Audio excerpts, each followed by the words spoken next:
When you open up Blender, in the general screen, we're going to use the compositing tab to remove our background of our green screen. When you click on Use Nodes, you'll get two nodes come up. We don't need the first one, so we'll go X and delete, and then Shift A to add a new one. The node we're looking for is Movie Clip. Just place it on the screen. We're now going to have a look at my node setup so we can add the nodes. Now, one of the nodes we will use is the viewer. We'll need that to see our image from our movie clip. But first of all, we're going to add the image to the node. I have mine here as a movie of against the green screen. Now I'm going to go back, just check my picture and search for viewer.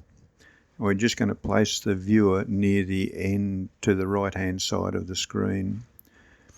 We're going to join that up to the viewer so that we can see it.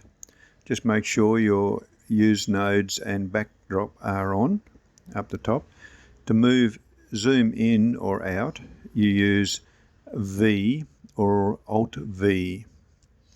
We need the crop node now, so we'll place that after the movie clip.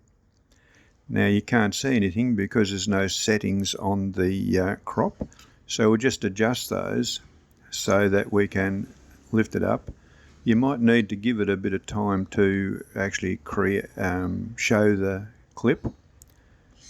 Now you can actually grab the sides of the clip of the screen now to drag the sides.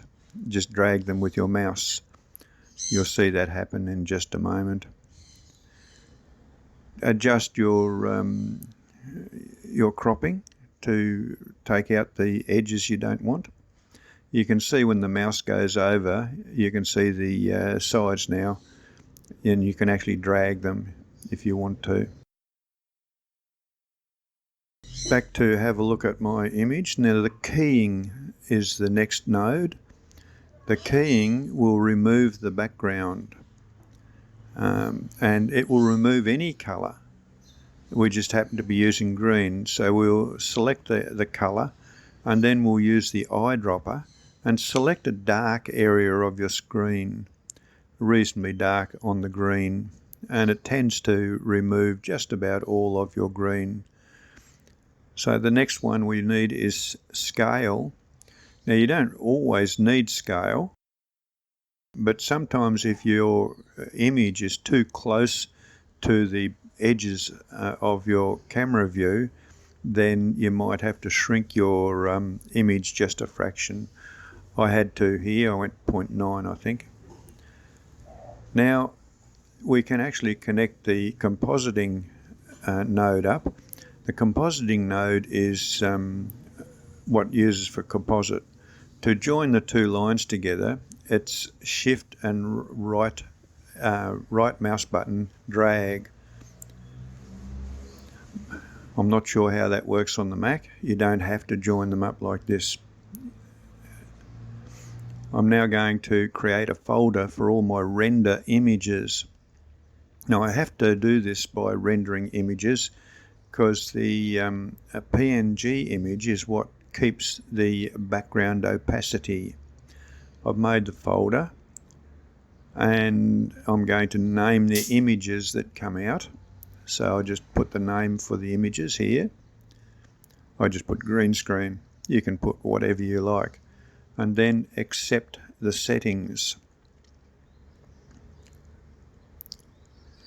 Now this is, you must make this folder, otherwise you'll end up with lots of images on your desktop.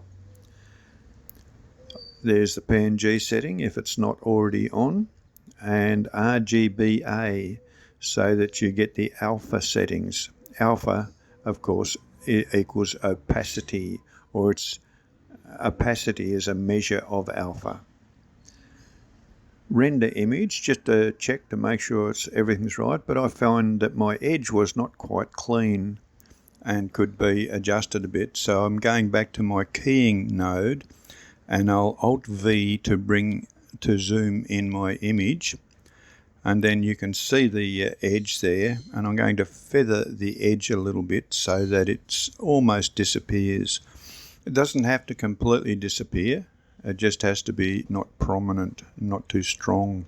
I can V to go back out again, and I've scaled it. I've checked my render again. Now I've set render animation, and you can see each of the frames being rendered. When it's finished, you can see all your rendered images in your folder. They will go into any movie editor and create a movie.